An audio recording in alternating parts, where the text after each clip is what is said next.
Okay, does everybody, before we begin, just to double check, does everybody have either a laptop or an iPad? We have a survey to take. I have some. Do you need one? I have extras. Yeah, I don't have it. We've got iPads. We have them. You don't want to take the survey on a phone. All right. It's easier usually on an iPad. And they should already be logged into the internet, so you shouldn't have to do anything. Everybody good? Okay. Well, hello. My name is Sarah Peter. I run an organization called No Luggage. We are based out of Charlotte, and we have been commissioned by the Northwest Florida Tourism Council, which is a group with which Jay and you all are represented, sits on the council. It goes from Escambia County up in Pensacola all the way down to Franklin County in Apalachicola. And it was a group that came together of those counties that were the most affected by the oil spill. That group has gotten together and commissioned us to do a strategic planning initiative for the region that positions you all uniquely to an audience we'll talk about in a minute called the Adventure Traveler. So I think that first what I'd like to do, if it's okay with you all, is just introduce my team that's here today. So I'm going to start with Paul we met, and Jordan Young. Paul and Jordan are with a group that I'm sure some of you have heard of called Destinations International. They will go through Paul will go through his background, but several years ago in 2014, he designed and launched a study called the Destination Future Study, and it was studying what destinations need to succeed in the future. They then did it again in 2017. They did it again in 2017 to see where the results netted out. Paul will then be presenting a lot of those results to you today. Then we will be taking a survey for the Destination Next product, because the study has actually turned into a model and assessment for destinations to see where you all are on a spectrum for success, and Paul will talk about that. I'm also joined over here by Visit Florida. Stacy Melman is Vice President of Brand. Chrissy Amrine, can't say it without stumbling, who is the North American Campaign Manager for Visit Florida. They are here because they are really supporting this initiative. Actually, Visit Florida has paid for these workshops. They believe so strongly in this process and strategic planning for destinations that they are contributing for the workshops and are here today to also talk about some adventure travel. I am going to talk about the adventure travel trend a little bit and how it's defined today, maybe differently than how it has been defined in the past. And then we're going to hear from you. So a good bulk of today's session is going to be talking about what you think your unique assets and positions are as South Walton in the adventure space and as a destination. It should last until 4:30. Does anybody have any questions? Okay, then I'm going to go ahead and turn it over to Paul so he can talk about future stuff. Super. Well, thank you, and good afternoon, everyone. It's a pleasure to be here, and looking forward to your input today. Just in terms of Destination Next, Sarah just gave a quick overview. There's two parts to Destination Next, and I previously was a founding partner of a fairly large consulting firm that did work in 80 countries, specializing in strategic planning and marketing, offices in the US, Canada, Europe, and Brazil. And about 4 years ago now, I was asked to lead a team that developed Destination Next. And Destination Next, there's two parts. The first part is a study that looked at what are the critical trends in tourism. This is both for leisure tourism as well as meetings and conventions, and the implications on organizations responsible for marketing those destinations. We did the first one in 2014, we did an update in 2017, and then the second part, and this is really part that has had us traveling literally all over the world is we built a scenario model to actually assess destinations. And in the last 2.5 years, we have assessed now over 160 destinations in 11 countries. So just to give you an idea, and I always say this just so that you can see the sort of scope of organizations, cities that we've looked at. Last September, in 1 week, we did Sydney, Australia on Monday, Green Bay, Wisconsin on Tuesday, Medellin, Colombia and South America on Thursday, and Albuquerque, New Mexico on Friday. So we're doing large destinations, small destinations, leisure, and business events, and learning quite a bit. Our job here is to basically do a region-wide assessment, and that's going to be made up of specific assessments for the 4 major destination areas, and then we're going to do something also for some of the other regions. But this is the 4th workshop that we've done in each of the with each of the major destination marketing organizations in the region. We are going to be producing an individual report with a specific takeaways and analysis of each of the individual areas, as well as a region-wide report. Okay, that's all going to be available. And as Sarah said today, I'm going to just talk a bit about what we're seeing as the major trends. We're going to get you to do the survey, the assessment here, and then we'll come back, talk about adventure and travel specifically. And we'll get you out of here at 4:30 today. Does anyone have any questions? Yes, that's a good point. This is a big deck that I have here, and we will give this to Jay and team in a PDF file, so you will have access to this certainly today, tomorrow, probably tomorrow.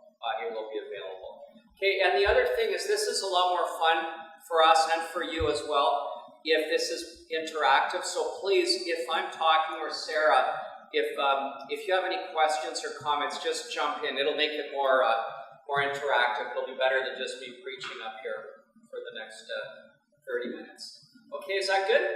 Okay, so let's get started then with the future study. So this was first done, as I mentioned, in 2014. Now, what was interesting is in 2014, when we looked at the top trends at that time, almost all of the focus was on 2 things.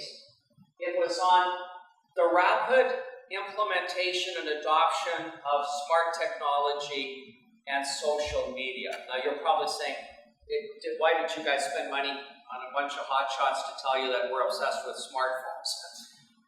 3 years ago, the hot topic in our industry was SEO, search engine optimization.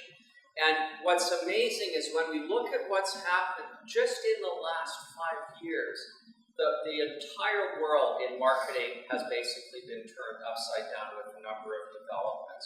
So it's really been interesting to see how much of a transformation we've seen in our industry. I want to start by sharing with you 3 numbers that I think show sort of the world today. And this is happening every minute of every day, 24/7. Every minute of every day right now, we're seeing 3.5 million searches on Google. These are global numbers. 60% of those are being done off of mobile devices today. I still see lots of websites that are not mobile friendly. Increasingly, that is a major, major challenge. So this is happening today. Every minute of every day, 4.1 million videos are being downloaded on YouTube. And all of the research that's being done right now is showing recall rates of at least 4 times as high for people who actually watch a video compared to reading an article or even looking at a picture. 4-to-1 recall rate. So increasingly, the future, and you'll see this later, is I think they can be 30 seconds, but there's some that are actually significantly longer. I don't know, I haven't seen an actual average time. The one thing is that we're seeing though on the internet is attention span is it's getting shorter and shorter, so you have to make your point.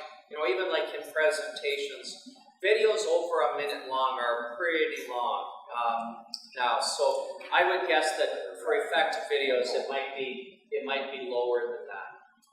And then the last one is every minute of every day, 46,000 pictures are being posted on Instagram. So this is a very visual rich time in our space. These numbers were last year. I'm willing to bet you should probably update them. These numbers probably are up 50% even from last year. We're seeing exponential growth in all of these. Now, for me, in the last 10 years in tourism, the single biggest development, it's not Airbnb, and I know many of you are in the sort of the sharing economy. I have properties on VRBO as well. The biggest development has been the transparency in the marketplace because of peer-to-peer review. And I do regular webinars with a number of organizations. We did one last year with TripAdvisor, and they told us that 62% of all of the hotel guests that were making bookings were actually going to TripAdvisor first to do research on properties and on destinations. 62%. That number is apparently even higher for attractions. So the transparency in the marketplace just continues to increase, and that is our new reality. Now I'm going to come back to what that means for us as marketing organizations.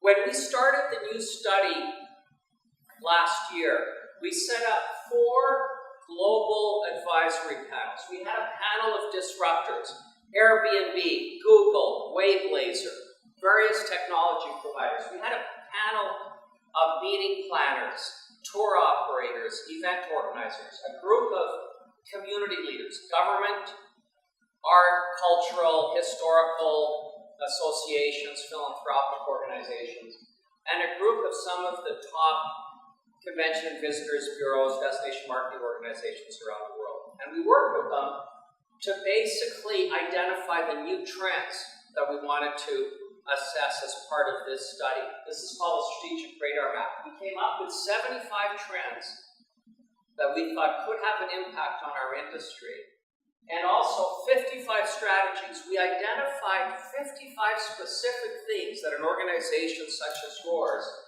could actually employ to become more effective as an organization. Did a study last spring. 430 destinations from 52 countries participated. So this really was a multinational study. About 60% of the responses were from the United States, so it's still steeped in U.S. sort of wisdom and experience, but really with global information. I have done work, Jordan and I have done a lot of work really pretty much all over the world now, and I am really impressed with what some of the other organizations in other parts of the world, European marketing organizations, the Australian ones, are extremely sophisticated, so we really wanted their input as part of this. What was interesting in terms of what we found in the new survey was the first takeaway that we had was we did the last survey less than 3 years ago, and when we looked at our new trends and strategies, the top 25, we started with a long list, 75, and when we looked at the 25 most important trends and strategies, 12 of the trends and 10 of the strategies were not even on our list 3 years ago. So that shows you how fast our industry is changing. Either that or we did a shitty job 3 years ago. But probably a little bit of both. But it shows you how dynamic, how much change is occurring. You know, video 3 years ago was still, that was sort of in the early stages with all of our influencers and all of this stuff. So it's been really interesting to see how fast things are moving. I get asked quite often, can we do a 5-year strategic plan? 5 years in our industry is, that's an eternity. Really, we're talking now, we're doing one right now with Disney and Anaheim, 2-year strategic plan. You know, so it's it just shows you sort of the changes that are taking place. We heard 3 very important themes that kept coming back again from all of the people we interviewed and surveyed.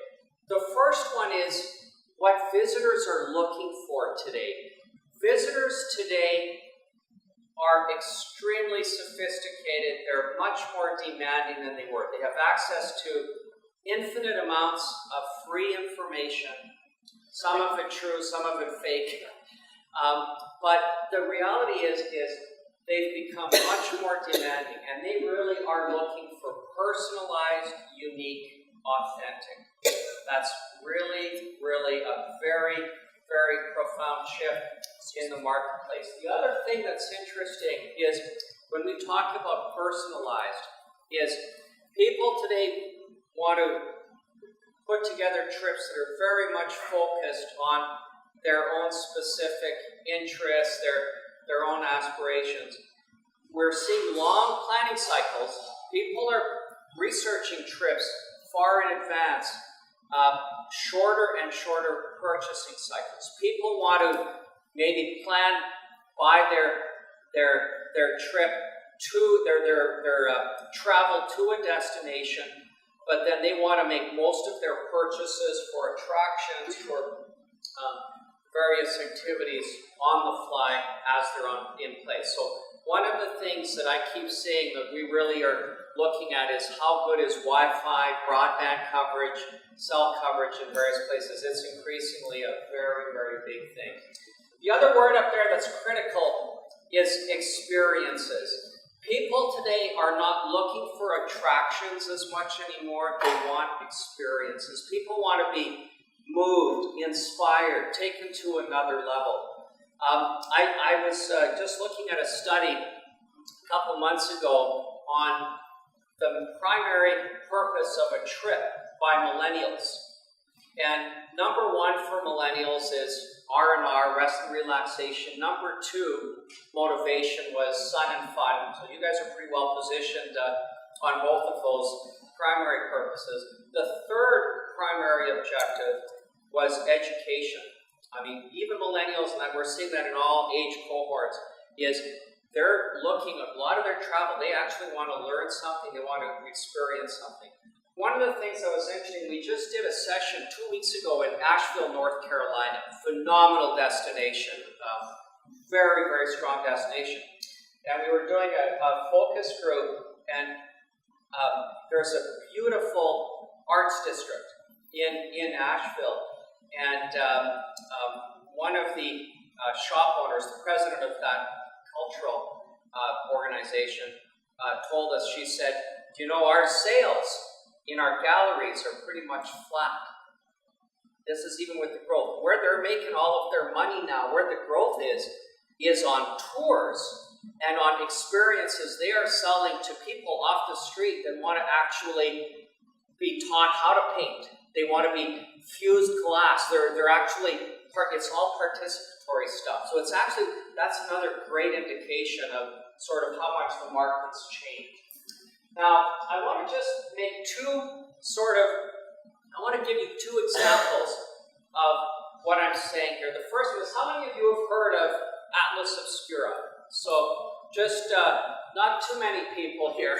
It's good, and I know I was pretty excited to hear that what Visit Florida is doing here. You've got a deal with Atlas Obscura, and I got to congratulate. I think the work that you do. It sounds, it's it's pretty encouraging, some of the stuff you're doing. It's very consistent with what we're seeing here as part of the Destination Next study. But Atlas Obscura is an online site that has been around now for a while, but they publish lists of some of the most unusual, peculiar, sort of unique, quirky things. Now they've got about 14,000 things on their list, on their site. They've got about 1 million followers and about 1 million page views per week. We met with the publisher last year. He was telling us the story of the Clown Motel. The Clown Motel, if you want to have fun looking on your smartphones or your iPads after the survey, this Clown Motel is this dumpy little motel in Tenopon, Nevada, 4 hours outside of Vegas. Okay? And the thing that makes it sort of unusual is throughout the motel, they have clown figures in the lobby, in the hallways, in the guest rooms. There's an abandoned cemetery behind this motel. It's right out of a Stephen King horror movie. Well, it gets posted on Atlas Obscura, and all of a sudden, it goes viral, and you have people that are leaving Bellagio's and Caesar's Palace in Vegas, driving 4 hours to spend a night at the Clown Motel, take a selfie in front of this place. It's gross. It's disgusting. We were in a workshop 2 weeks ago. This slide, a woman jumps up, she says, "I was there last week." And she said it was gross. But this shows you the thirst for unique, authentic. So this is really interesting in terms of this shift in behavior. The other point that I want to make is this shift from attractions to experiences. One city that has been, I think, has done one of the best jobs in the world in the last couple of years of reinventing itself is Montreal, Quebec. Montreal last year celebrated its 375th birthday. One of the oldest cities in North America. And Montreal is the home of Cirque du Soleil. They've got tremendous arts and cultural amenities there. Anyways, what they did is they started a program, they built a program called Illuminations. They took all their bridges in Montreal, put laser light shows, LED projection, fireworks stands for celebrations now for the next 20 years. They did another program called Memoir. Maybe what we'll do is I'll show you Memoir. It's just visually unbelievable during our break after you do the survey to kill a minute or two. And then the third part was they took their beautiful old cathedral in Old Montreal, right in downtown Montreal, called Notre Dame Basilica, and they created a light show. This is Aura.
Now, that is one of the most sacred religious shrines in Canada that has now this light show in it. Last year, for the entire year after it opened in March, there was a lineup around an entire city block to get into this. $29 a person to get a ticket. This is not a free thing. This is $29 per person. They're expecting this to play for 10 years. And this year, they're looking at 25 to 30 shows a month. So it depends on the season, and I'm sure they're going to add more. But this has completely redefined sort of the downtown of Montreal, this illuminations program. We're seeing lots of these types of light shows. San Antonio, in front of their cathedral, they have a program now called the Saga. Baltimore, City of Lights. Sydney, Australia has Vivid. There's lots of places that are doing just phenomenal things with animation of lights, LED projection, not as expensive as certainly what it used to cost many years ago, but this is the future in terms of this shift to experiences. The second theme that we've heard over and over again is from tour operators, meeting planners, is they told us they wanted a new type of a relationship with marketing organizations and communities. You know, tourism commissions, various cities' economic developments. They wanted less of a sales relationship and more of a strategic partnership. They said, you know, we're tired of having sales reps knocking on our door and begging for room nights. They said, we don't care about room nights.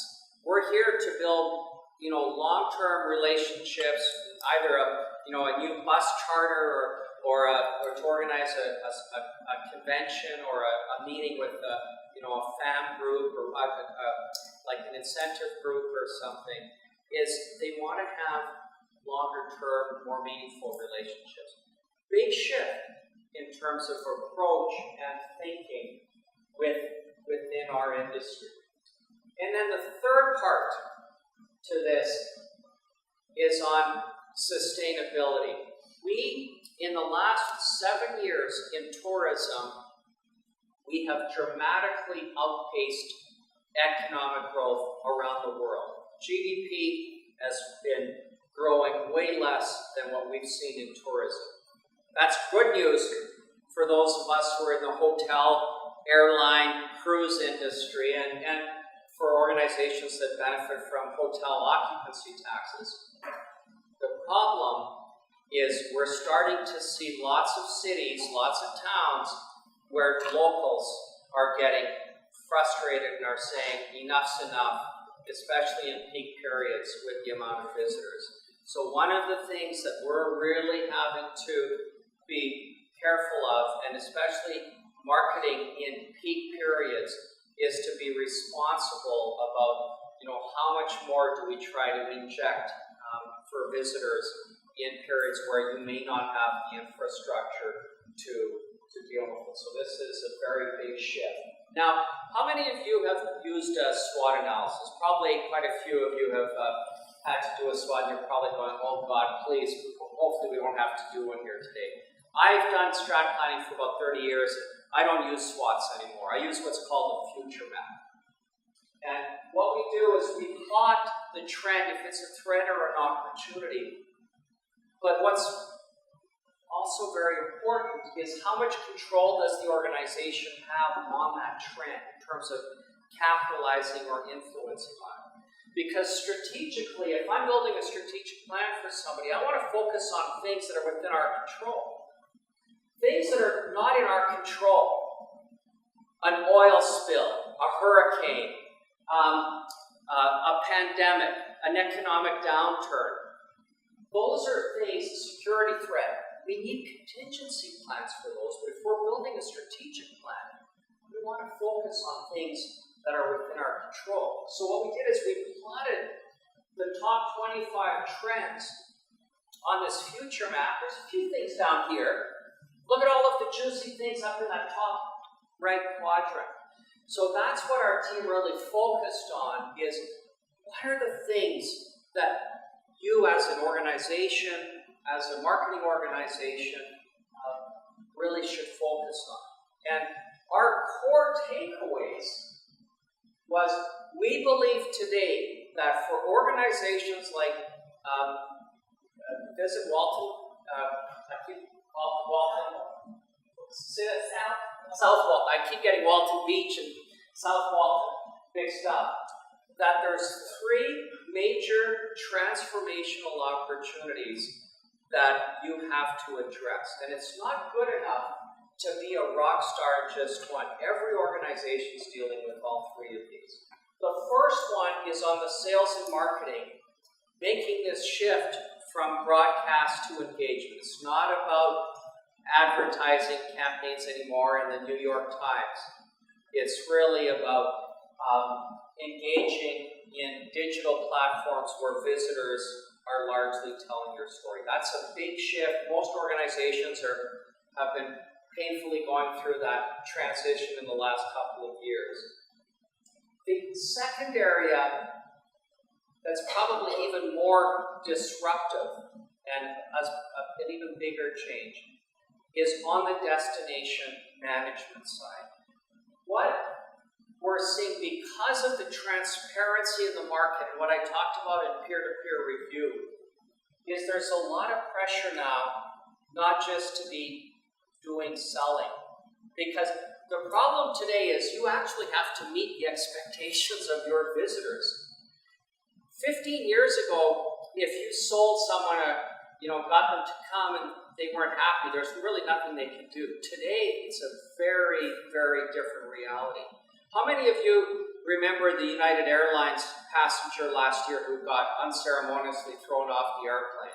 Most of you. Do you know the next day, before the CEO and they fumbled the announcement by United Airlines in the morning of the day after, their stock dropped by $1 billion in one day. 1 billion market cap. It picked up again when United started to be more proactive. But it shows you just how much impact the internet can have. And what we're seeing now is tremendous pressure on all of our industry to basically not only do sales and marketing, but also do a larger, more significant role in destination management, product development, customer service, all of these things. I'm not saying that you should be going out and owning and operating hotels and attractions, but working together with everyone to make sure that you're actually optimizing and continuing to improve the destination. And going hand in hand with this is the business model. It's not just anymore about hotels working with the destination marketing organization. You need the cities involved, counties, you need the planning departments, police departments, arts, historical, cultural organizations, all of the groups. And that's even a bigger issue when you have a market like here, which has such a large sharing economy component, where you are really immersed in all sorts of residential areas that are dealing with significant public transportation and other types of issues. So a need for much broader partnerships and collaboration. Does that make sense? So that's what we're seeing as sort of the critical sort of opportunities and strategic areas of priority. I want to just make just a couple of very quick comments about what I see in the next couple of years that are going to have an impact on what I just said.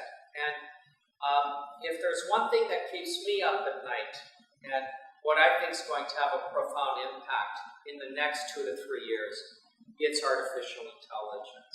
And there's all sorts of other names for it now, cognitive intelligence and machine learning. But one of the guys who I've been working with, I really respect this gentleman, his name's Terry Jones. He's on our Disruptor Technology Advisory Council. And I was talking with just a couple weeks ago. He was the founder of Travelocity. He created Travelocity, got bored, left, and then created Kayak.com. and then 3.5 years ago got bored again and left and teamed with IBM Watson Analytics. Do you remember Watson, the computer that competed on Jeopardy back in 2011? Well, Watson then was a little kindergarten age computer. Today, Watson now has got pretty serious intellectual chops.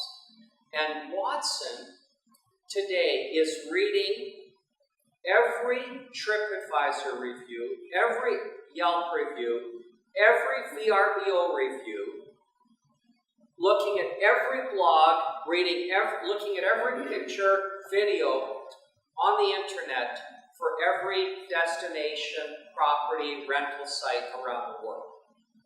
And what's happening is companies like Wavelaser, what they're doing is they're creating new websites and opportunities for visitors to basically type in what are the hottest, best vacation beach areas in the Southeast United States. Or even worse, just along the eastern seaboard, because then you might have Panama, Costa Rica, Mexico that you're competing with. And what Watson will do is it will put up tiles that basically says, based on what I am reading and seeing on the internet, these are my 4 or 5 must-visit places. So the takeaway from this, and Google is doing this in massive sort of resources going into this, all of the big companies, American Express, a lot of the groups are really trying to figure out how do they harness artificial intelligence in the future. The takeaway is, if we think the market's transparent and there's pressures today on us to up our game, let's come back in 3 years and see what the discussion is once some of these things kick in. Because this is going to be, I believe, a very, very significant force. Now, I want to just show you, this is a very proactive thing that one destination did. How many of you have heard of Waterfire? This is, so Waterfire is an event that was created about 20 years ago, and it's in a town of a couple 100,000 people, beautiful college town in Rhode Island. It's about an hour and a half outside of Boston. And they had an art fair 20 years ago, and one artist, there's 3 rivers that are joined, they converge together in downtown Providence. He came up with this idea, kind of cool, to build a whole bunch of fire baskets all along the river valley. So the first time this happened, they went, wow, this is absolutely spectacular, absolutely gorgeous. 20 years later, last year, they did 16 nights of Waterfire. So they did this basically from May through till, I think, end of September. They get between 40 and 80,000 visitors a night. 1 million visitors a year from Waterfire. Now, what's interesting with this is a program that is run totally by volunteers. This is not, a $150 million campaign. They probably steal the wood from Virginia. And they put the wood, they build under their bridges baskets where they put the wood and store it to keep it dry through the winter. So that's one example of just a community that was really smart in terms of coming up with something unique, very proactive, that's completely changed the sort of brand and identity of that community. Just show a couple seconds, Jordan, of Waterfire.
What's cool about Waterfire is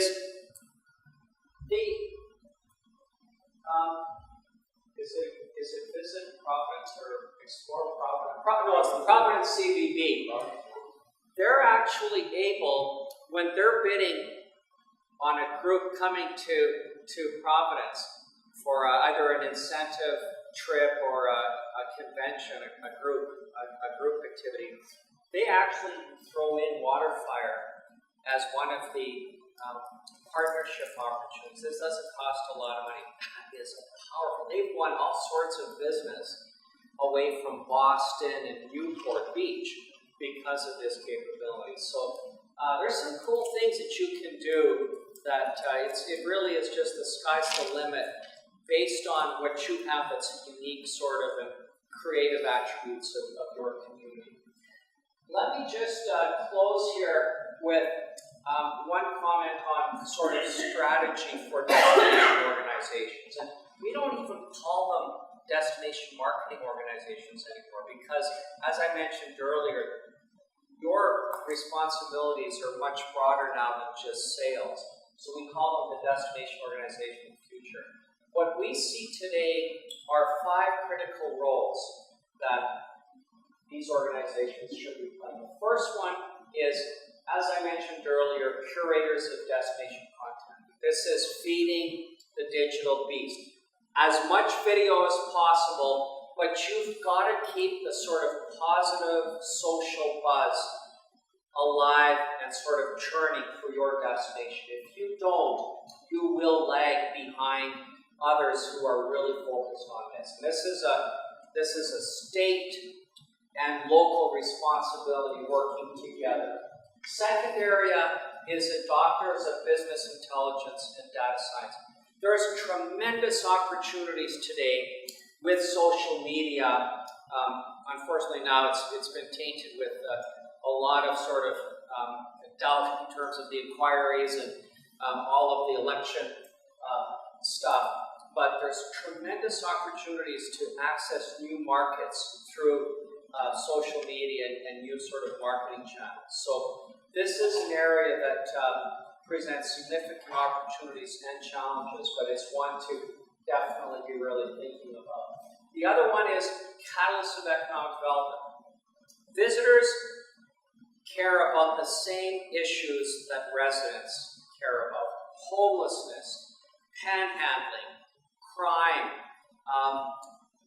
poverty, all of those things are issues for visitors. So it's important that our hospitality industry support initiatives by others in the community, economic development chambers, to make sure that those issues are addressed in your community. We were in Denver yesterday. Visit Denver gave $150,000 from their bureau to an initiative to basically beautify and deal with panhandling on 16th Street Mall. $150,000. You didn't see that happen 15, 10, maybe even 5 years ago. But that's the new reality.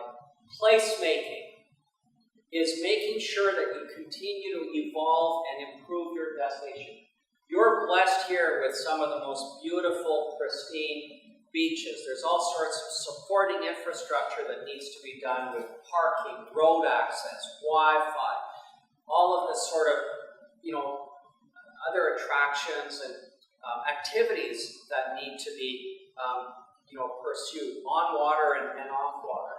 Is what can be done to sort of make sure that we continue to improve the destination. And then finally, collaborators within strategic networks. And that's really what I was talking about, having everyone in the community working together to really optimize the destination and also to be more effective in business development and sales. I'm going to just skip that. What I'm going to do now is I'm going to just stop for a minute, see if any of you have any questions, and Jordan's going to just facilitate a discussion from you in terms of your thoughts on some of the issues based on what I've said so far facing South Walton. Any questions?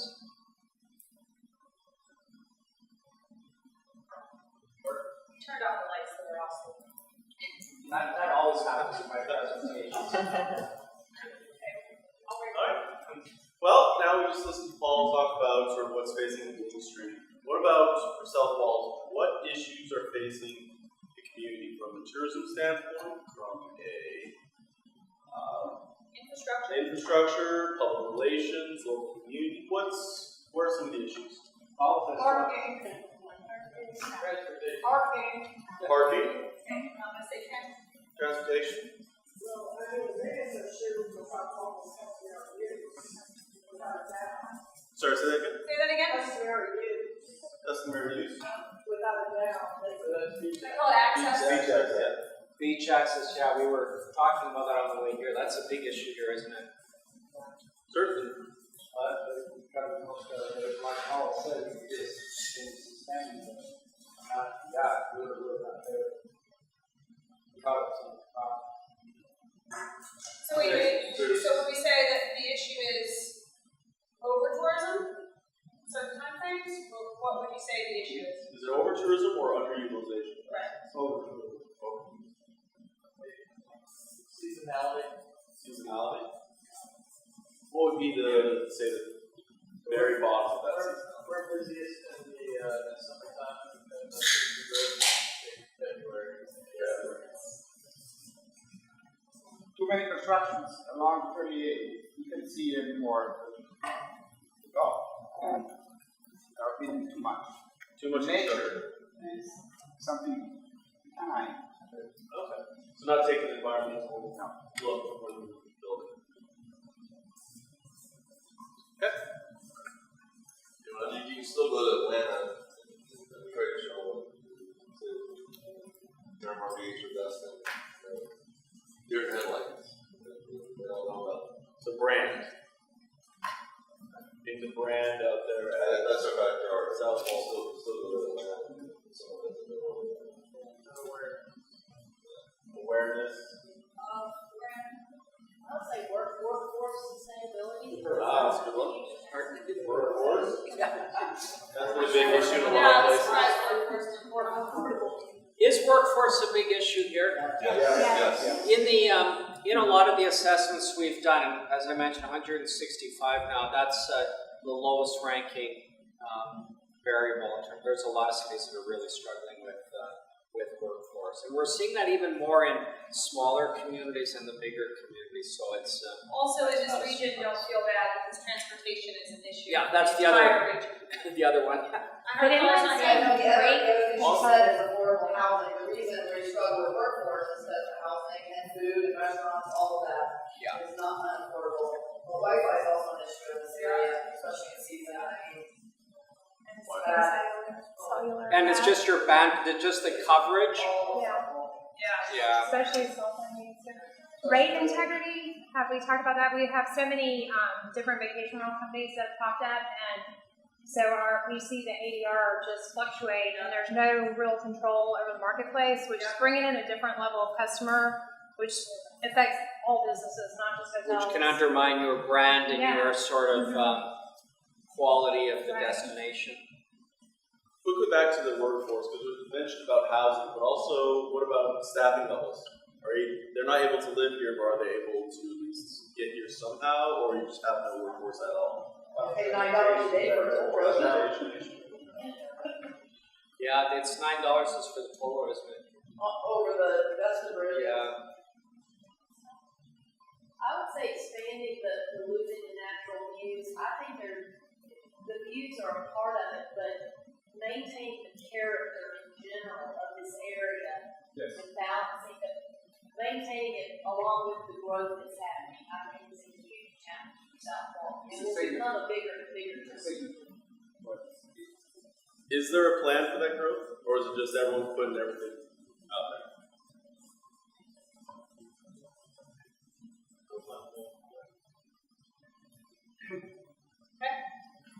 And you will, if you think of things, this conversation will help inform some of the survey questions you're about to take as well. So you will definitely see some of these themes coming back up.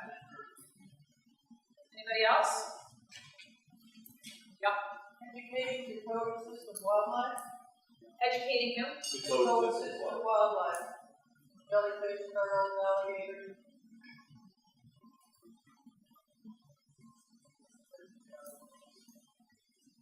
What about local perception of tourism? They think it's Local touristy. perception of tourism. I think it's a big issue. They fed up with tourists? Or Yeah, I think they don't understand the value that tourism brings. I don't think they understand that it's turned us into a year-round destination where all of our galleries and all the restaurants and all the boutique shops can thrive. Whereas without the tourism, they really wouldn't be sustainable. So the experience of living here would change dramatically. it's an industry in itself. Yeah.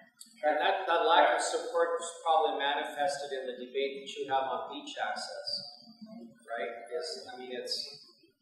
don't see the need to give visitors the access.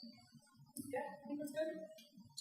Great, well that's a great start. So now we're going to go into the survey portion. Paul will walk me through that. So I think it's 4 or 5 slides here. Let me just describe the scenario model that we built 3 years ago, and then you'll do the assessment. We believe that there's 2 success drivers for every destination. This is a bit like the future map. We look at how strong your destination is. A weak destination here, strong destination at that end. I'll describe what that is in a minute. But equally important is how much community support and engagement there is for tourism. So we plot weak community support at the bottom, strong community support at the top. So the interesting thing is when you intersect these 2 lines, you end up with 4 completely different scenarios for destinations. And the premise of Destination Next is your strategies, your priorities as a marketing organization, a destination organization, whatever we call them today, and a community should be different in each of these 4 quadrants. So if you're a trailblazer, everyone wants to be a trailblazer, strong destination, great community support. The communities that I always use as examples in that space would be, apart from my hometown, Vancouver, which is a pretty strong destination, but in the U.S., Nashville, Austin, and Portland, Oregon are 3 communities, medium-sized communities. I don't talk about New York and Orlando and Vegas. Those communities have all done a phenomenal job in figuring out what they wanted to become. 2 of them, all in on music, basically have built tremendous sort of product and have done a great job in building their brand. And today now, they're getting all sorts of other side benefits in economic development, attracting all sorts of other businesses in those communities because people who went there as visitors went there and said, geez, this is actually a pretty cool city, and have gone there to relocate businesses, to take jobs in those communities. If you're a mountaineer, that's the scary scenario for me, is a strong destination with low community support, public opposition. The poster childs in this scenario would be Barcelona, Spain, Venice, and Amsterdam internationally. Those are cities that are phenomenal destinations, but residents are at war with tourism in those communities. And the priority there is basically all community relations. You don't have to do any selling. You don't even have to do product development. You don't have to do anything other than try to create that goodwill again in those communities. Cities in the United States, Newport, Rhode Island, similar thing, beautiful destination, the breakers, the Vanderbilt mansions there, but again, parking and traffic congestion in peak periods, they have some challenges in that space. Voyageur is a destination which is, everyone is working together, but they have to figure out what are the events or attractions that they should invest in, pursue, to increase demand and increase visitor growth. explore, it's really trying to figure out what it is realistically that is the opportunity, and then going after it with limited resources. So 2.5 years ago, well, 3 years ago, we built the model. What you're going to be just going through now is you're going to be doing an assessment of 10 variables that we believe if you look at these 10 variables, you're going to have a great handle on how good this destination is. Okay? And then 10 other variables looking at community support and engagement. Okay, so as I mentioned, we've got about 350 destinations in the database. We've done detailed assessments using the methodology from today, about 163. So we've done them across the U.S. We've done some of the other beach. We've done Myrtle Beach, West Palm Beach, a number of other communities. We've done them in Canada, internationally, and we've done some full statewide assessments in Maine, Michigan, Maryland, and New Jersey, and also some national assessments. You all are the first region. The first regional assessment. So, okay, so I'm going to turn it over to Jordan here to get you started on the assessment. So, once again, does anyone not have an iPad? I have one left if anybody needs it from a nation perspective. What are the things that you feel would make it its success itself, and also where are the things where you think there's opportunity to improve? Now we're going to take it in a more focused direction. We're going to talk about narrowing down that focus into a trend that's currently happening called adventure travel. I give an adventure travel presentation all over the country, and it's about 45 minutes long. You guys will kill me if I do that. So this is an abridged 15-minute version, just to sort of set the stage and talk about why there's an opportunity for this moving forward. For this region and for South Walton. One of the things I get asked quite often is adventure, what is adventure today? So that's what we're going to talk about. What's the definition of adventure travel today versus maybe a few years ago? Is it a fad? I get asked that a lot. Is it the same thing as ecotourism? Is it the same thing as extreme sports? Is it the same thing as glamping? What are those things? All of those things that have happened are sort of spikes in the trend, but what we've seen is that adventure travel is really much more mainstream today than it ever has been. So we're going to talk about that for a few minutes. Okay. So let's talk about who we're talking about when we talk about adventure travel. First of all, it's a large portion of the segment. 66% of the U.S. population can be considered adventure travel. So this is not a fringe portion. If you're doing the math, that's 30-some percentage of people are mass travelers. If I put in international statistics, that number actually goes up closer to 75% of people that can be considered as adventure travelers. So, what are the things that what defines them as adventure travelers? And I'm not going to say them, I'm saying me. What defines me as an adventure traveler? Very simple few things. I like to be outside. I like to play, I like to do things with my kids, I like to be outside in nature. As Paul said, he talked about millennials really liking to learn new things. This audience definitely likes to try, experiment, discover, learn. This is really important in terms of context. They want a truly off-the-grid experience. So they want to be out in the water, out in the woods, on the trail, in the state park. They want the things that actually make them feel like they are not in the urban center, many of which of us come from. The average trip duration is 6.5 days. Standard for people that are planning a trip just in general, like the mass traveler, for example, is only 6 days, sometimes 5. So this traveler is actually staying in market longer. And this is really important. Local nuances. Everybody says, Paul said it, I say it, we all talk about it, local, local, local. But this is a little bit different than just local, local, local. This actual traveler will go out of their way to experience locals. That's a little bit different. They will drive past the Panera. No one's from Panera. They will drive past the Panera and go to an independent organization because they want to embrace those local nuances. and we work hard to be healthy. That doesn't necessarily mean we're hitting the gym 7 days a week, but it does mean that we like to breathe in some fresh air, we like to try and actually do good things for our health.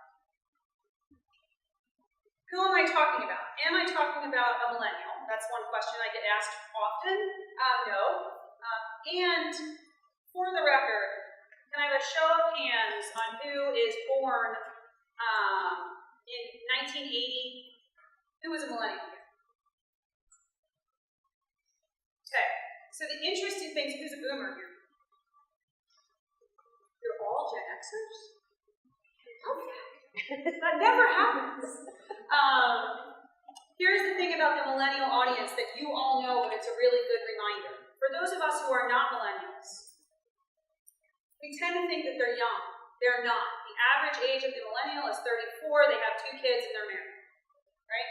So when we think that they are the person that actually just wants a thrill or a cheap thrill, they're not. Just the same way, boomers are, basically more active longer in life.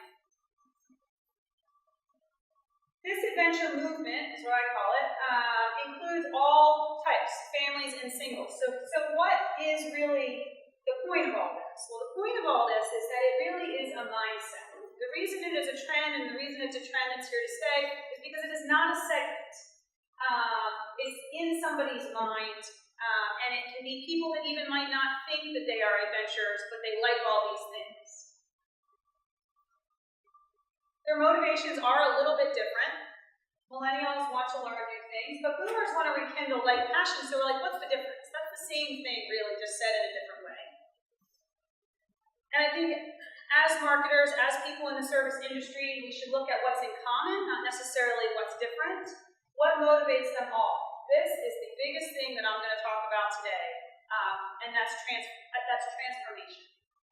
This visitor, but I would argue many of us, actually are looking for experiences that change our lives, right? A transformation means that I have learned something or I have done something that I'm going to take, ingest, and then do when I go back home. It changes my mindset, it changes my outlook. That is a very different thing than what has happened over the past 5 years. I'll get there in a second, but sometimes Paul and I actually argue about whether or not we are in the experience economy. I argue we are not. We are now in the transformation economy, and it's different. They're looking for an expanded worldview. Sometimes that seems a little highbrow, right? What does that mean? Does that mean that I have to see the Eiffel Tower? Does that mean that I have to actually see a tribe in South Africa? No.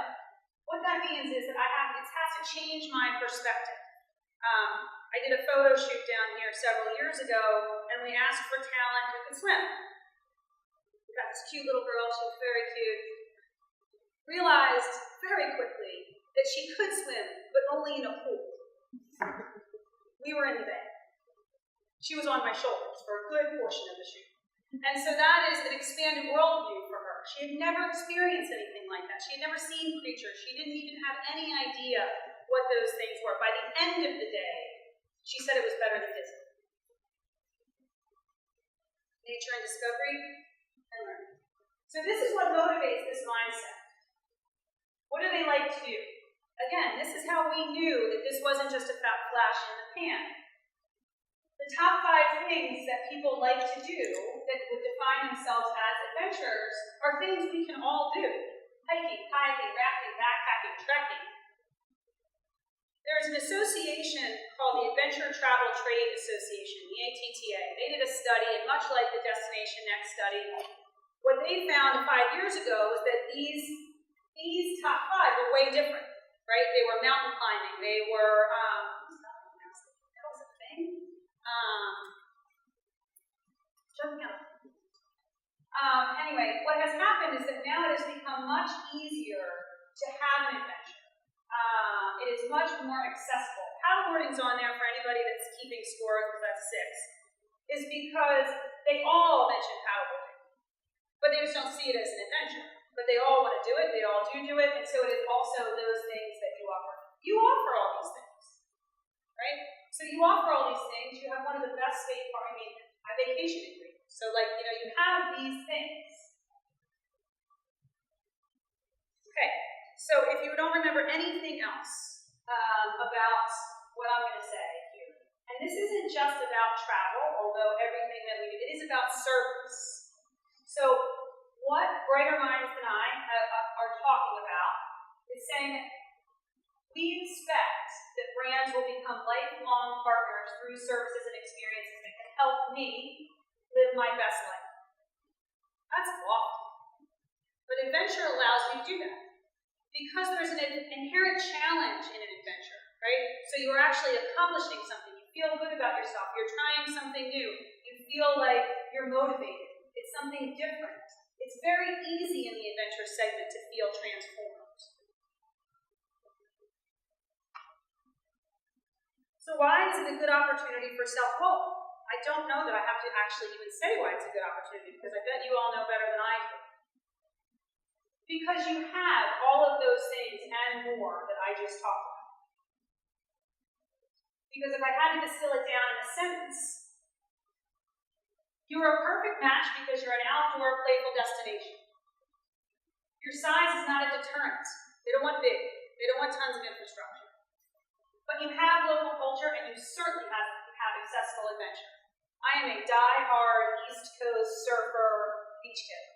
I grew up in Philadelphia. I went to the beaches in New Jersey. Then I went to the University of Delaware. Then I went to the Delaware beaches. I vacation here now with my family. Why do I say that? Not just to win you over, but because my kids can go like that to have an adventure, right? They can go out the door and down, like 2 seconds they're snorkeling. That is unique. The accessibility to go out fishing and not have to spend a half day on a deep sea charter is unique. And so this is why this is an opportunity for you as an area, but also for the region. What does it allow you to do? Well, the first thing it allows you to do is close the gap. So we've all talked about over-tourism, we talked about sustainability. These people don't want to come here in July. They want to come here in the shoulder seasons. They want to be in a more temperate climate. They don't necessarily, I can't take credit for this point. It was in another workshop someone said this, and I thought it was very valid. Even if they are coming in July, they're not necessarily on the beach, right? So they're expanding the footprint even in a season that is busy. It also allows you to connect. One of the other things that we talk a lot about in terms of the trends, Paul talked about search engine marketing in Google, and then he talked about artificial intelligence. We would argue those actually are the same things, that it is a filtering mechanism, that there is so much content. The latest stat I saw was that I think in 2020, 80 to 90% of all content on the web is going to be video. That's going to be a lot of bad video, right? And so we need a filter. Search used to be our filter. Now artificial intelligence is starting to be our filter. But if we only filter, then we fail to connect. If you don't connect as human beings, you will not transform. The adventure market helps you actually connect with people that don't know you. Emerging markets, people that see you differently, and there's a real emotional quality to it. It's not about technology, right? So if you remember, if AI is the next tool to filter, we have to ask ourselves, great, but then how are we going to connect? This is one of those ways. A good emerging market, for example, this is just an example, Canada. Canadians, although these guys don't show it, but Canadians are very active. They like adventure. They like to be... They're road warriors. They are road warriors. They flew in from Denver, and they actually have to leave tomorrow at 5 a.m. for a 5 a.m. flight to go to the next place. So they are road warriors. But in essence, Canada is actually more outdoor-centric than we are. But their product mix is the exact opposite of us. They have mountains and snow. So we have an opportunity to bring them here, should we choose. And local events. One of the things you all do very well are local events in the shoulder seasons. You always have. I would argue that you could potentially think about how you could extend those not just as one-time events, but more as installations that people then will come and visit. But that's like a conversation for another time. This traveler is also very civic-minded, socially conscious, right? So not only will we go and search out the local things, we also will support brands that are into social change. So this is just a UK statistic, a macro trend that they've coined called civic brands. Where in the UK they will go actually, has anyone heard of a Class B good corporation? That's a corporation that has socially good initiatives, so they give back. This type of traveler and this type of connection allows more businesses to grow in the marketplace. I just heard Quinn Studer talk recently, and he talked about creating vibrant communities. And one of the things he said, which is true, 60 to 80% of all business growth is organic local business. So, this industry is a cottage industry, right? Think of all the adventures that didn't exist before. Paddle boards where you don't need paddles. That's new. Clear kayaks. That's new. Bikes with crazy thick tires to be able to run on the beach. That's new. There's a million things that are new. You are new, so those things help to build communities and help to build the economy for you. Okay, so I'm wrapping up. We're going to turn it over to you, so now you can talk to me a little bit. Our mantra is, when we do these workshops, you got to give and get, right? So we're hoping we're giving you some tools and some information that you can take with you, but then we need to get some feedback back. So that's where we're headed next. If you don't remember, if you want to only remember sort of easy things, it's a mindset, it's not a person. You trump size, and you can transform. Those are big things. What I'd like to do, if it's okay with you all, is before we get to your portion of the program, the cool thing is you also have some wind at your backs because Visit Florida is already talking to the adventure traveler on a state level. It's an audience that they've already identified as a priority. They already have campaigns that are live. So Stacy is going to come up and talk really quickly about what they're doing against this audience. Because again, if we all draft against each other, then we have a louder voice. Hi everyone, I'm Stacey Melvin. I'm the Vice President of Brand at Visit Florida. So what that means is my team oversees all of the consumer marketing programs, domestically and internationally. As Sarah mentioned, the adventure audience is an important audience for us. A couple of years ago, Visit Florida shifted from a seasonality approach to all of our marketing campaigns to an audience segmented approach. What that means is domestically, which is about 88% of Florida's visitors, so that equals about 102 million visitors per year, come from the domestic market. And so we segment that audience in 5 main categories. 1, winter travelers, winter sun seekers, obviously, like the bread and butter of Florida visitors for many years. 2, families, quite also an important visitor segment. There's 3 other audience segments that we see as kind of opportunistic audience segments. 1 is experience seekers, so people that are coming to Florida or traveling in general for arts and culture, for particular kinds of experiences like food, impulse getaways, people who travel, book their travel within like a 2-week time period, so just very quick getaways, usually long weekends, and the adventure traveler. And why do we think that the adventure traveler is such an opportunistic market for us? For the following reasons. 1, when you look at the market share of adventure travelers based on those audience segments, 16% of all U.S. overnight travelers fall into that adventure category. It's a huge, huge market for us. Secondly, just fundamentally from a destination perspective, they help us maintain our seasonality. So when we look at like winter and families, those are really strong in the winter season and the summer season, so adventure travelers tend to come all year round. Third, it's really about destination diversity, so moving our travelers beyond the gateways of Miami, Orlando, Tampa. And all the 67 counties in Florida have that kind of adventure product. So we really see it as not as good as you guys. Right. We have the macro level, but we depend on you guys to make the local level work. So we really see the adventure as an opportunistic segment for us. And this is the first time this year that we're running a campaign that's currently in market. What does that look like? It's a national spot market campaign. It's a combination of digital media and content partnerships. So Paul talked a little bit about Atlas Obscura in his presentation earlier. We currently have something running with Atlas Obscura. Actually, it's supposed to launch tomorrow, where they came to the Northwest Florida region, actually in Pensacola, and did a 3-day itinerary in Pensacola.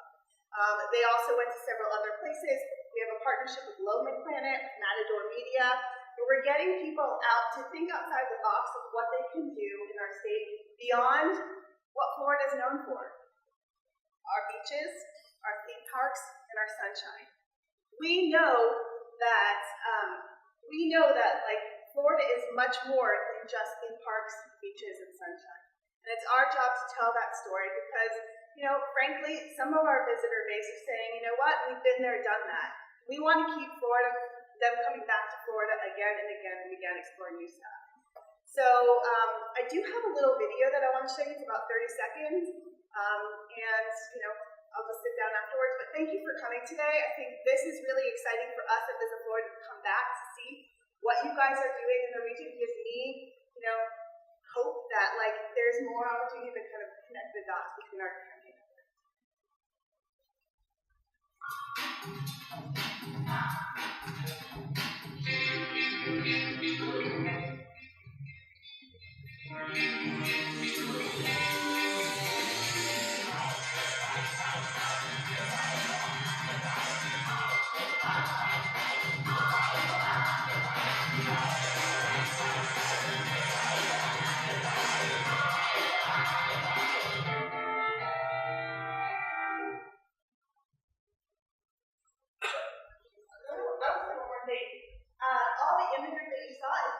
Traditional iconic Florida things that we generally use in our marketing, and that is the whole purpose of our campaign, to make people look at this and be like, what? That's Florida? Yep, it is. Okay, so far, any questions on the trend? You say that more than 60% of people who consider adventure travelers, do they consider themselves adventure travelers? Is that just marketing? I think that's a great question. Okay, so if you really looked at it, just like anything else, there's a spectrum. And they have fancy marketing names that are really only relevant to people like us. But there's the hardcore adventurer that would call themselves that. There's an adventure segment that's sometimes I breeze by it, so sometimes I just like to try new things and never going to go back to it. Then there is a huge portion that is a crossover between families and adventure, where if you ask them directly, are you an adventurer? You ask the mom, in Atlanta, are you an adventurer? She'd be like, no. And then if you said, okay, but do you like to kayak? What do you like to hike? Do you go out? She would say, oh yeah, I like those things. Then you would have to give them permission almost to say. Is that different than being outdoorsy? It is only in that there's a little bit more of a challenge, an inherent challenge to that. So the inherent that they will try something new. That's a little bit different. I've done a lot of content testing with the word adventure and adventure travel. Yep. And people run initially. I don't know if now that I've seen this, I'm an adventure traveler. But when I did the survey, I wouldn't touch it. So obviously adventure might not be in the market in the push, but So here's what's really interesting. So I think it's interesting. How many of you know the REI Opt Outside campaign? So several years ago, REI Opt Outside, the Opt Outside hashtag. Several years ago, REI, maybe 2 years, 2 or 3, they put a stake in the ground, and REI said we are going to shut our doors on Black Friday. We're going to shut our doors on Black Friday, and we are going to encourage our employees and our customers to go outside. That was the whole movement of Opt Outside. From there, basically what happened is other retailers jumped on board and whatever.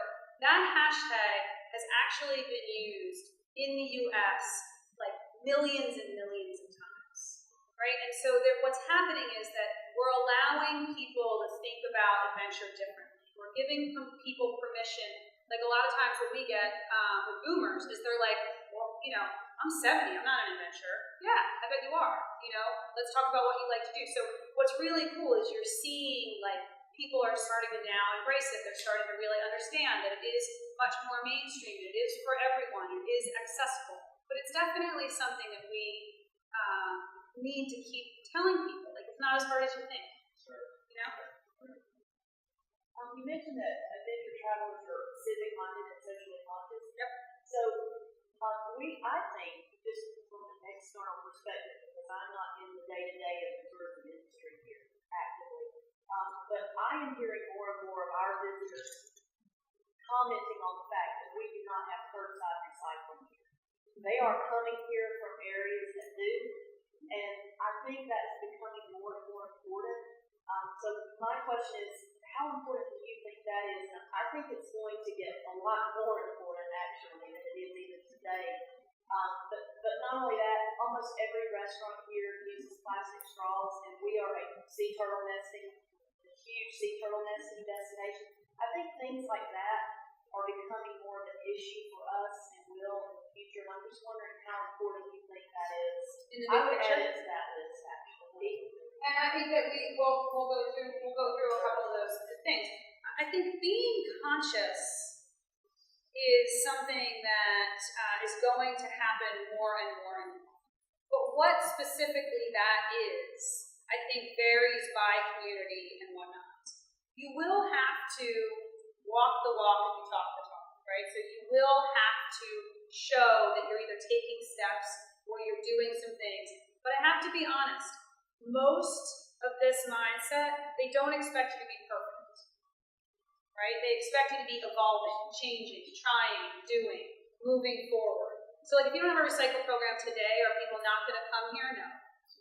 But if you can say, listen, we're moving forward to have a recycling program, or here's how we're doing it, or here's what we're doing, here's how we are reusing some things, you'll get a lot more credibility. So do I think it's damaging for you right this second? No. But do I think that we all have to be more conscious moving forward to target this visitor and others? Yes. Vancouver, where Paul and I live, just implemented a policy that's banning straws from all restaurants in Vancouver by July 2019.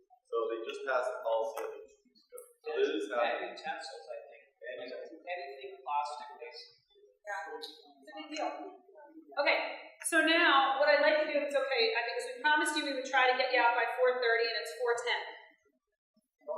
So we're going to go ahead and we're going to facilitate some conversation. So in front of you, you have a sheet that looks like this. They're on the edge of the tables.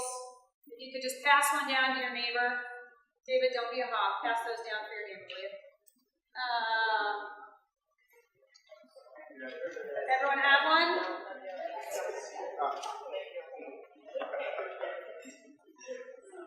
Okay, now, here's what I would like you to do. I want you to complete number 1 and say South Walton. Then I would like you to do number 2, but I don't want you to do number 3 yet. So if you could look at number 2 on the back, and you could rank those adventures on where you think South Walton is number 1, the strongest, down to 17, the weakest. So it's not a 5-point scale where everyone gets a point.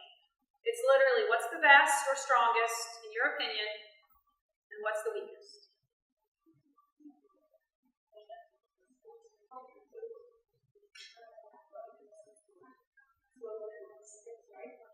Outdoor, yeah, yep. Yep.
can still be ranking, that's okay. What I'd like to do is now ask for those people that are finished.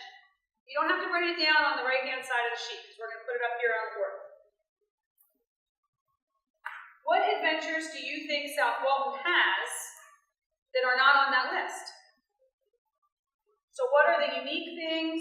What are the strong things? And when you're finished ranking, we're just going to start throwing them up on the board.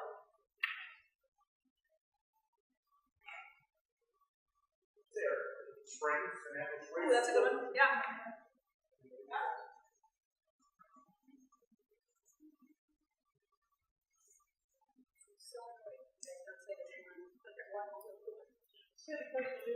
Yay! Yeah. Coastal dune lakes.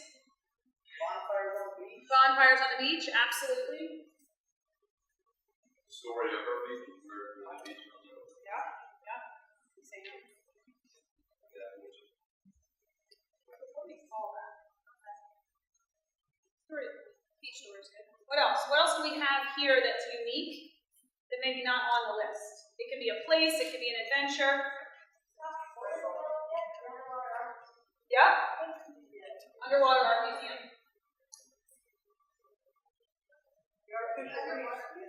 Yeah.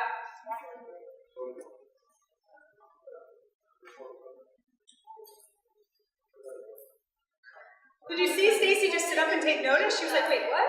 First time in the world. I know. It's going to be really exciting. All right, what else? What else? Let's keep it going. All right. This might be a fairly narrow slice, but I think the architectural diversity that you can draw. Yeah, I think that's a really good. I think that is a good one. Really cool. It is really cool. Architectural. It is unique here, sort of an architectural diversity beyond just kind of a road trip quality. What else? What did you all put? Don't all say it at once, because then I won't be able to hear it. What did you all put as number one? Beach walking. So many people have. So here's what I want to say to you all as a challenge. What makes beach walking unique here? In the region. Is it any different here? Why?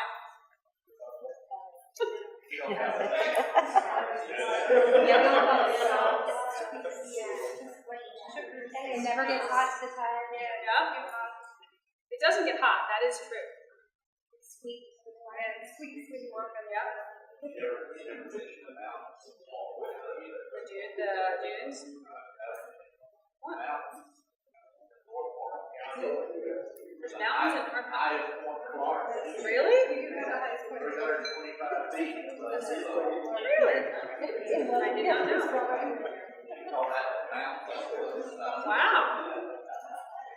So beach walking, we have to put on there Mormon the mountains, because I've never heard of there being any. What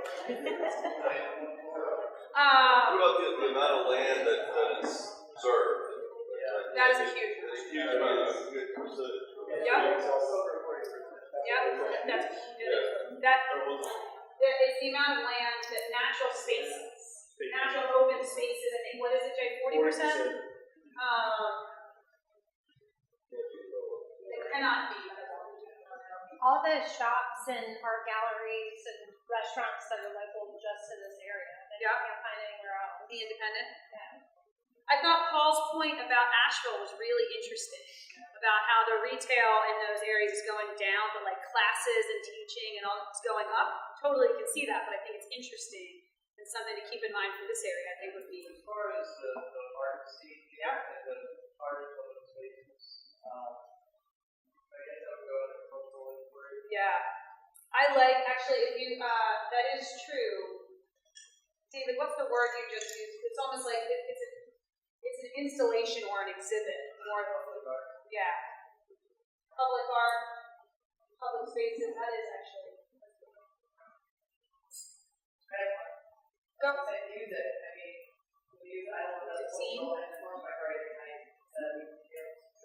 Yes. And actually, you know what's interesting? Jay said this, how is festivals and adventure? And the really cool thing about here is, if if you look at the things, the festivals that you do, A, they're outdoor, but B, they're very local, right? They're very intrinsic. And again, if I'm that person that is actually looking to expand my worldview or embrace the nuance, then those festivals do qualify as an adventure. Just don't do generic crappy festivals.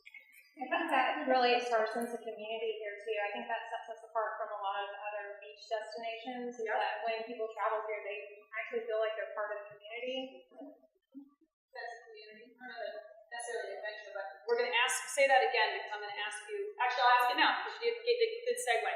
So we just listed a lot of things that are good, but they're things to do, right? And you have to be really careful that this is not a things to do thought. There has to be an emotional component in order to connect. What's the difference between being outdoorsy and actually being an adventure? There's an emotional component to that. So if you had to use emotional words now, you can't use attribute words like this to describe South Walton or an adventure in South Walton. What would those sort of emotional descriptors be? So community, I think, is a good one. What else? Memories. Unique. Unique. Deep relaxation. I think we underestimate setting about already. That's a beautiful bird creek. Have flooded in all day. What would that take? Yep, I agree. I would probably put the freshwater systems. Can you do me a favor though, Jordan, put it on the other one, not the emotional one.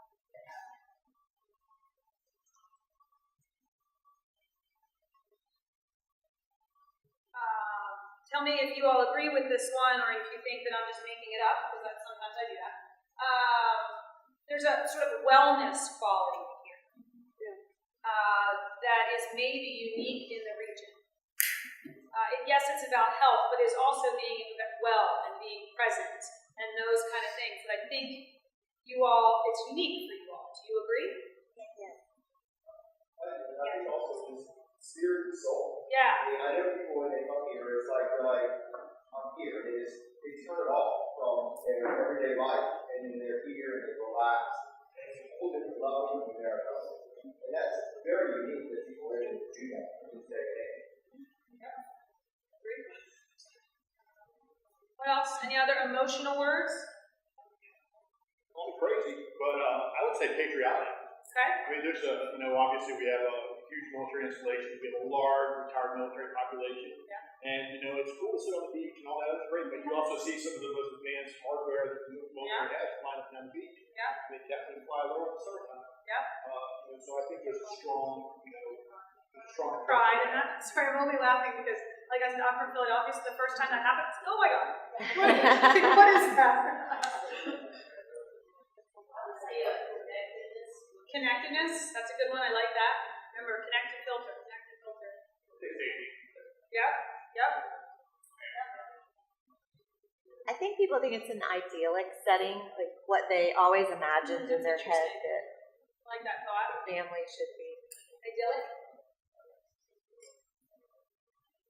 I have one of the first things we need accommodations. I think we don't have the standard accommodations that's there. You have a good diversity of accommodations. Yeah.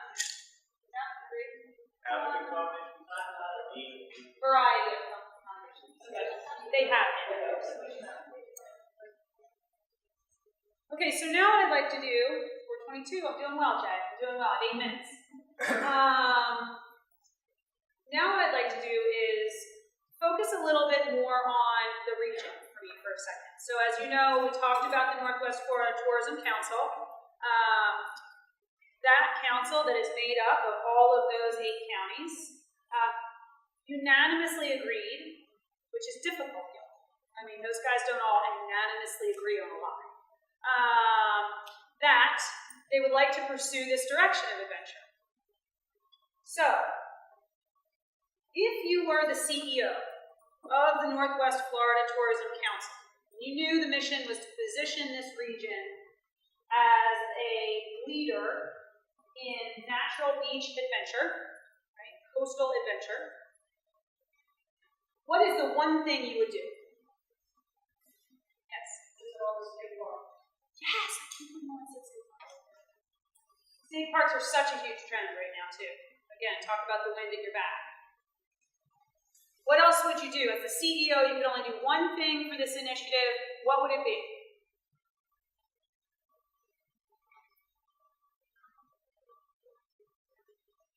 I'm also going to ask you, what shouldn't we do? Right? I can tell you one of the shouldn't we do's that each council member laid down, which I commended them for, is whatever we do as a region cannot compete with what we're doing individually. It cannot just be another layer, another thing of confusion. It has to lift us all up, which is why we like adventure, because you all might not want to solely position South Walton as adventure, but as a region, we can really take that stand and help you. Okay, so now you know I'm going to ask you what not to do and what to do. If you're the CEO, what should we not do? Please don't do this.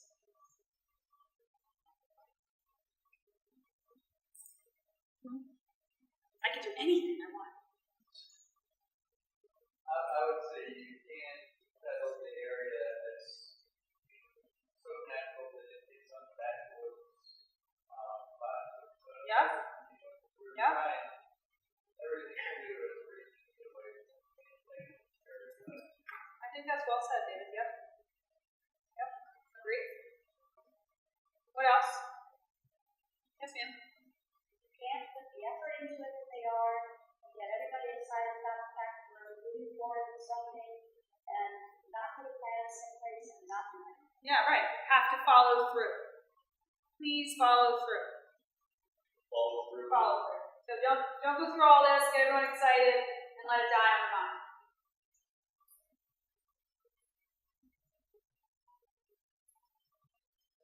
And I didn't plan her here, by the way. What else?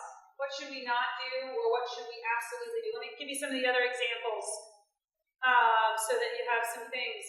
One of the not do's is, as a region, or the do's, falls in the do category, do compare like events and schedules and whatnot, so you're not stacking events on top of one another, right? So don't stack the events, talk to each other, communicate, so that everybody in the region knows what's going on. So A, you can cross-market, but B, you're not killing each other.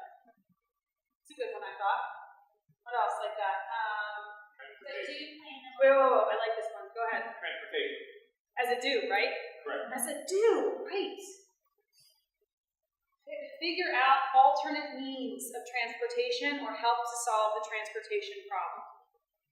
But not to be a mix, do plan them accordingly, like one right after another, so the consumer more choices for what they want to do. If they miss one, because life gets in the way, and then you go to the next. Oh, I like that thought. So it's like, while you may miss this festival, you can still have a similar